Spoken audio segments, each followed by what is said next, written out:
Hello students, आपका हमारे channel notes चर्चा पर स्वागत है। ये पार्ट 2 है मनु की सामाजिक व्यवस्था का। तो आज की वीडियो में हम प्रीवियस वीडियो मीन्स पार्ट 1 के जो टॉपिक बच गए थे उन्हें डिस्कस करेंगे। पार्ट 1 में हमने मनु और मनुस्मृति को समझा था और इसी के साथ हमने वर्ण व्यवस्था को भी समझा था। तो आज हम शूद्रों की स्थिति, महिलाओं की स्थिति और आश्रम व्यवस्था को समझेंगे। तो चलिए बिना किसी देरी के आज की वीडियो को स्टार्ट करते हैं। मनु के जो सोशल लॉ थे उसमें हम शूद्रों की स्थिति को देखते हैं वो कैसी थी। अगर मैं आपको इसका मोटा मोटा बताऊं तो वो ना बेसिकली जो शूद्रों की स्थिति थी ना वो काफ़ी ख़राब थी और मनु ने शूद्रों के लिए ना काफ़ी सख्त नियम बना रखे थे। जो कठोर नियम होते हैं ना वो शूद्रों की स्थिति ना काफ़ी दयनीय रही थी। मनु ने शूद्रों के लिए ना भी उन्हें नियंत्रित करने के लिए बहुत सख्त नियम बना रखे थे। जो शूद्र थे उन्हें वेदों को पढ़ने और शिक्षा प्राप्त करने का अधिकार नहीं दिया गया था, उन्हें इन सबसे वंचित रखा गया था और अगर वो ऐसा करते तो उन्हें काफ़ी कठोर दंड दिया जाता था। मनु कहते थे कि यदि शूद्र के कान में वेद का मंत्र पड़ जाए तो उसके कानों में पिघला हुआ सीसा डालकर उन्हें दंडित किया जाता था। अब देखो कितने भाई क्रूर दंड है, ऐसा तो सुनने में ही रोंगटे खड़े हो जाते हैं। शूद्रों की ना निंदा की जाती थी, उन्हें ना जो सम्मान वाला एक उत्सव होता था उसमें शामिल भी नहीं किया जाता था। और यदि कोई शूद्र पुरुष किसी उच्च वर्ण की ना महिला उससे विवाह कर ले तो भाई उसे ना मृत्युदंड दे दिया जाता था और जो उसकी संपत्ति होती थी ना उसे जब्त कर लिया जाता था। जो अंतरजातीय विवाह होते हैं ना, इंटरकास्ट मैरिज, वहाँ पर ना पूरी तरह से रेस्ट्रिक्ट थी, प्रतिबंधित थी।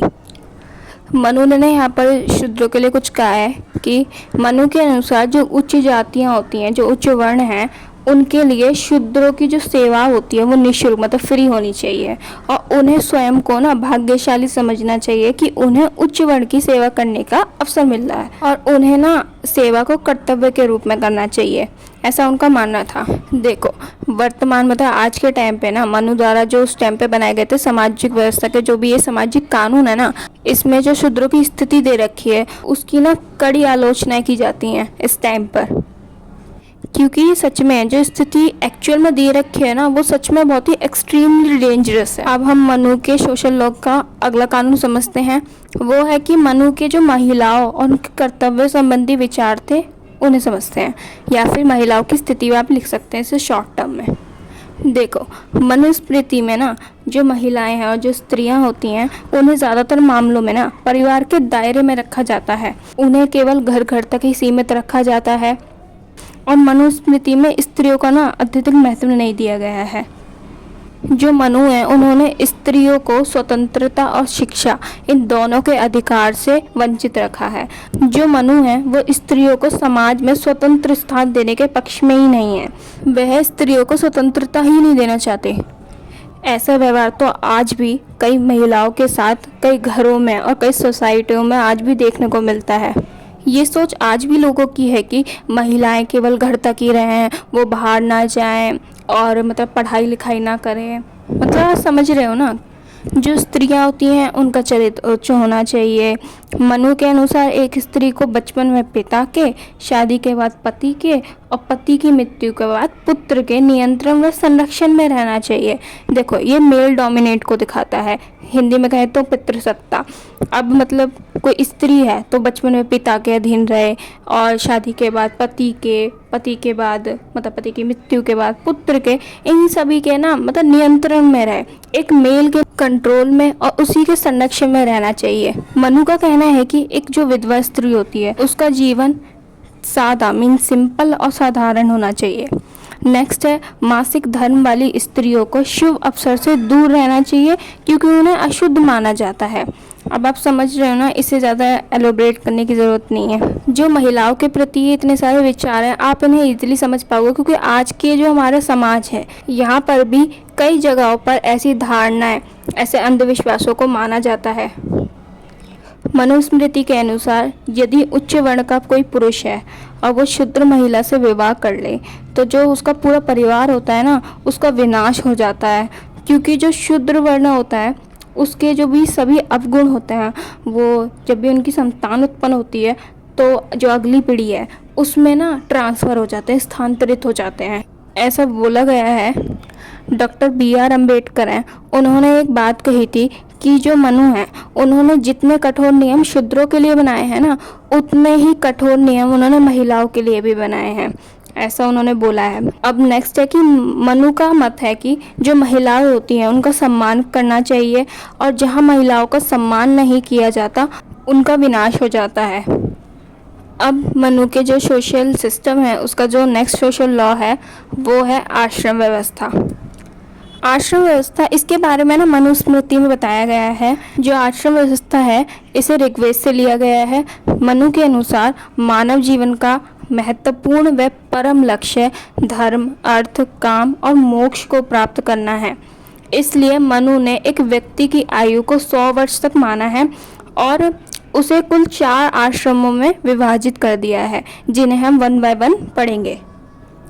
पहले आश्रम का क्या नाम है? ब्रह्मचर्य आश्रम है, जो कि हमारे जन्म से 25 वर्ष की एक आयु तक रहता है। इस काल में जो व्यक्ति होता है उसे ब्रह्मचर्य का पालन करना होता है तथा उसे वेदों का अध्ययन करना चाहिए। मनुष्य को आलस्य, निंदा, मिथ्या जैसी जो बुरी प्रवृत्तियाँ होती है ना, जो बुरे इमोशंस होते हैं, उनसे दूर रहना चाहिए। इसमें मनुष्य गुरुकुल में जाता है, शिक्षा करता है और ज्ञान प्राप्त करता है। अगर आपने रामायण देखी होगी तो उसमें आपने देखा होगा कि कैसे वे चारों भाई शिक्षा प्राप्त करने के लिए गुरुकुल जाते हैं। सेकंड है गृहस्थ आश्रम, जैसे कि नाम से ही पता चल रहा है, जैसे पहले वाला कभी ब्रह्मचर्य नाम से पता चल रहा था, और दूसरा है गृहस्थ आश्रम, तो इसका नाम से भी हमें थोड़ा सा आइडिया लग जाएगा कि ये गृहस्थी से रिलेटेड है। यह आश्रम व्यक्ति की 25 से 50 वर्ष तक की आयु तक रहता है। इस आश्रम में मनुष्य विवाह करता है और जो भी भौतिक वस्तुएं होती हैं उनका विलास करता है। जो गृहस्थ आश्रम होता है ना, उसमें जो व्यक्ति होता है वो अपने परिवार के पालन पोषण की ओर ज़्यादा ध्यान देता है। नेक्स्ट है वानप्रस्थ आश्रम।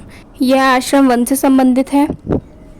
इस आश्रम में जो मनुष्य होता है वो सभी मोह माया और बंधनों का त्याग कर अपनी पत्नी के साथ वानप्रस्थ जीवन का पालन करता है। जब गृहस्थ जीवन पूरा हो जाता है तो मनुष्य वन की ओर अग्रसर हो जाते हैं, मतलब वन की ओर चले जाते हैं और कंदमूल का सेवन करते हैं। ये जो आश्रम होता है वो एक व्यक्ति की 50 से 75 वर्ष की आयु तक रहता है। लास्ट आश्रम है संन्यास आश्रम, जो कि 75 से 100 वर्ष की आयु तक होता है। यह मानव जीवन का अंतिम आश्रम होता है। इस आश्रम में प्रवेश करने से पहले जो एक व्यक्ति होता है, मनुष्य, उसको अपने सभी ऋणों को पूरा करके मुक्त हो जाना चाहिए। मतलब जो व्यक्ति है उसकी लाइफ में जितने भी ऋण है ना, उन सभी को पूरा कर देना चाहिए और मुक्त हो जाना चाहिए, मीन्स फ्रीली हो जाना चाहिए। ऐसा होता है ना, जैसे कि हम नॉर्मल लाइफ को ले तो हमारा कोई काम है, हम जब तक उस काम को कर नहीं लेते ना, जब तक हमारे माइंड में चीज़ें घूमती रहती हैं, और जैसे हम कर लेते हैं तो हम बिल्कुल फ्रीली महसूस करते हैं, है ना। उसी तरीके से एक मनुष्य के जीवन का जो अंतिम लक्ष्य होता है वो केवल मोक्ष की प्राप्ति होती है, जिसे वह संन्यास आश्रम के माध्यम से ही प्राप्त कर सकता है। ये हम डिस्कस कर चुके हैं कि जो आश्रम होता है वो 75 से 100 वर्ष तक की आयु तक चलता है। इसमें जो मनुष्य होता है ना, वो समाज का त्याग करता है और संन्यास ले लेता है, और ऐसा कर करना वो स्वयं को जानने की कोशिश करता है। मनु के अनुसार जो व्यक्ति इन चारों आश्रमों का पालन करता है ना, उसे ही मोक्ष की प्राप्ति होती है। तो स्टूडेंट, आज की वीडियो बस यहीं तक थी। अगर आपको वीडियो अंडरस्टैंडेबल लगी हो, अच्छी लगी हो, तो वीडियो को लाइक करें, शेयर करें एंड चैनल को सब्सक्राइब करें। बेल आइकन को प्रेस करना ना भूलिएगा। Thank you for watching. मिलते हैं नेक्स्ट वीडियो में।